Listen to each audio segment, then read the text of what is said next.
خوش اومدید به نوالیسم مدرن که در شمنیسم کاستانه‌دار رو به زبان امروزی تجزیه و تحلیل می‌کنیم.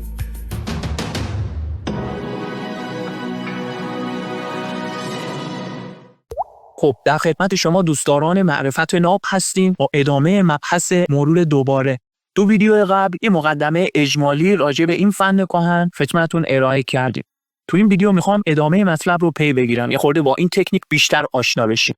اگه یادتون باشه رسیده بودیم به اون روند تقریبا رسمی که توسط ساحران کهن برای انجام مرور دوباره طراحی و تطبیق شده بود.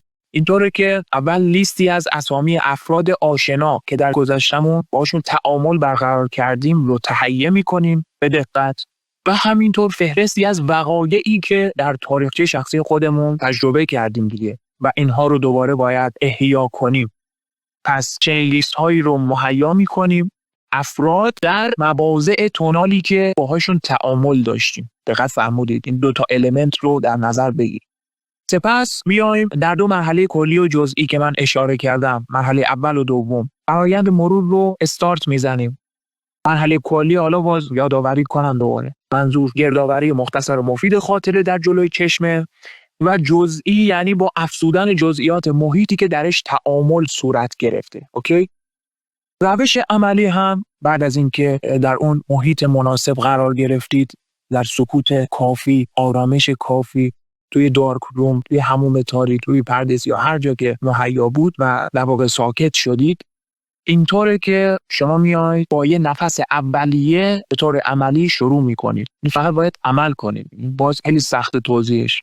عمل میکنید با یک نفس اولیه از طریق بینی فرایند مرور رو شروع میکنید. طبق توضیحاتی که توی کتاب کارلوس اومده، شانه خودتون رو روی تیغه شانه راست میذارید، شروع میکنید در حالی که سر رو به طور ملایم و آرام روی قوس 180 درجه حرکت میدید به سمت تیغه شانه چپ، در عین اینکه هوا رو استنشاق میکنید آروم از طریق بینی.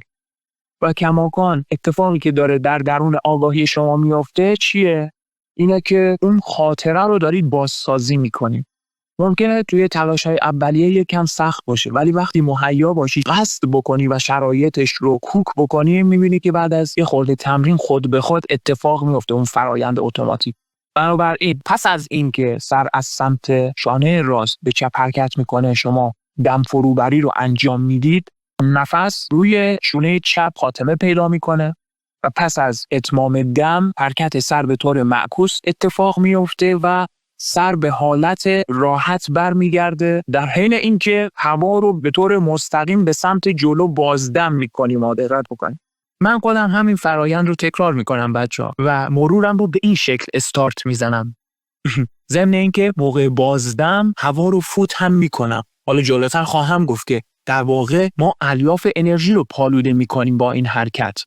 این نکته هم داخل پرانتز بگم، ما توی کتاب تایشا آبلار همون فکر میکنم گذر ساحران بوده، میبینید که تایشا پس از یک سیکل کامل دم و بازدم نفسش رو حبس میکرده و این حرکت باد بزنی سر رو در حبس نفس هم یک بار انجام میداده و دوباره با یه دم فروبری و نهایتا بازدم و ادامه این فرایند.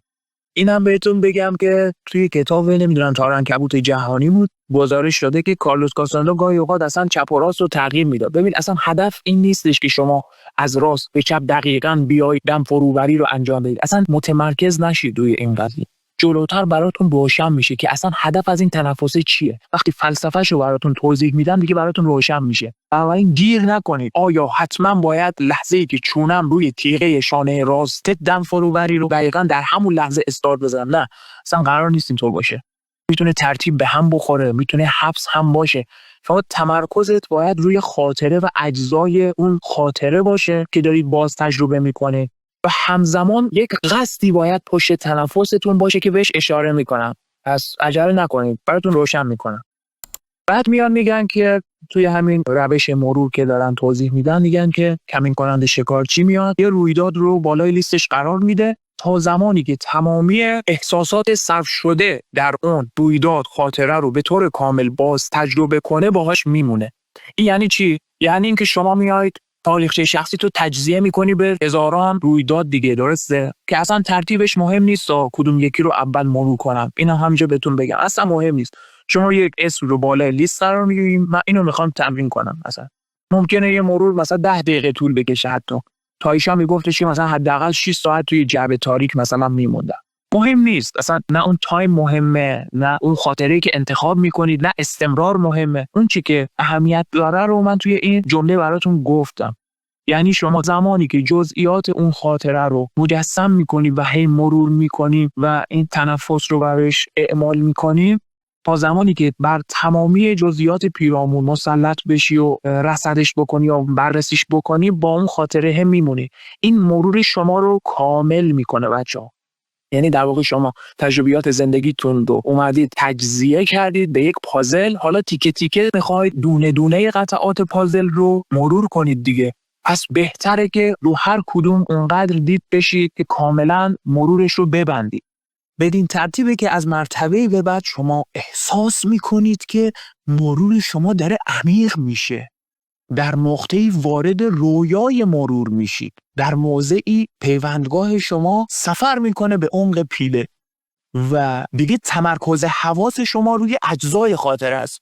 اگرچه یک هوشی به شما میگه که با عمل تنفس باد بزنی و رفت و برگشتی دارید پاکسازی میکنید، در واقع هوش بدن این کار رو انجام میده. خیلی حالت آگاهی عجیبیه بچه‌ها. حالا من خودم به شخص اوایل اینطور نبودم دیگه. این روش حالا انگار بهتر کار میکنه. من چطور بودم؟ من مثلا مرورهای اتوبوسی انجام میدادم. از این مرورهای تو راهی، اصلا اون اوایل تایش آبلار دیگه. روی دوچرخه هم بودم، من مرور میکردم. مرورهای مدرن بهش میگن. یعنی چی؟ یعنی خاطره رو هر جا که هستی، تو صف نونوایی فرضاً هستی، خفه کردیم این نونوایی رو ما. خاطره رو مثلا 30 ثانیه تمرکز میکنی، 1 دقیقه توی ذهنت با جزئیات مجسم میکنی، چشمات هم اصلا میتونی ببندی و 3-4 بار حرکت بادبزنی سر رو انجام بدی. این یک مرور اجمالی در واقع میشه اسمش رو گذاشت. من این شکلی مرور میکردم تا اینکه اول خاطراتم رو به یاد بیارم که من چی تجربه کردم، چون توی تلاش‌های اولیه من خیلی نوپا، نه چی میگن، بی تجربه بودم. اولین ناشی، حالا من نمیخواستم از ناشی استفاده کنم، ولی خب منظورم که آره تازه کار، حالا نمیخواد دیگه، بس دیگه کل دیکشنری رو دیگه ریختیم بیرون.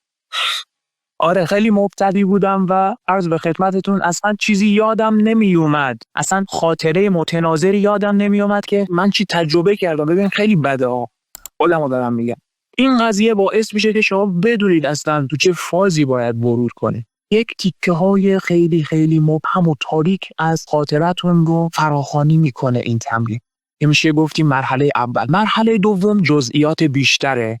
بنابراین اگر در وهله‌های اول چیزی به خاطر نیاوردید، ناامید نشید به هیچ وجه. اینقدر باید تمرین بکنید که اشکتون درآد. اما بعد از مرتبه‌ای که دیگه پیوندگاهتون یاد میگیره مرور رو، دیگه راحتید، کار کشته میشید. دیگه اصلا نمیفهمیدم چه شکلی اتفاق افتاده، خودش رخ میده. اصلا مرورگرها میگن که آقا خودش رخ میده. این جمله رو حتما برخورد داشتید باش که یه چیز ساده‌ای هستش که فقط تلاش ما رو میخواد، یعنی شما باید قصد بکنید. خیلی خوب. بنابراین منظور از این که شما یه خاطره کوچیک رو فقط متمرکز شید روش و تا زمانی که همه احساسات مصرف شده درش رو باز تجربه کنید، باهاش بمونید، اینه این جمله کتابه که دقیقاً من براتون باز کردم.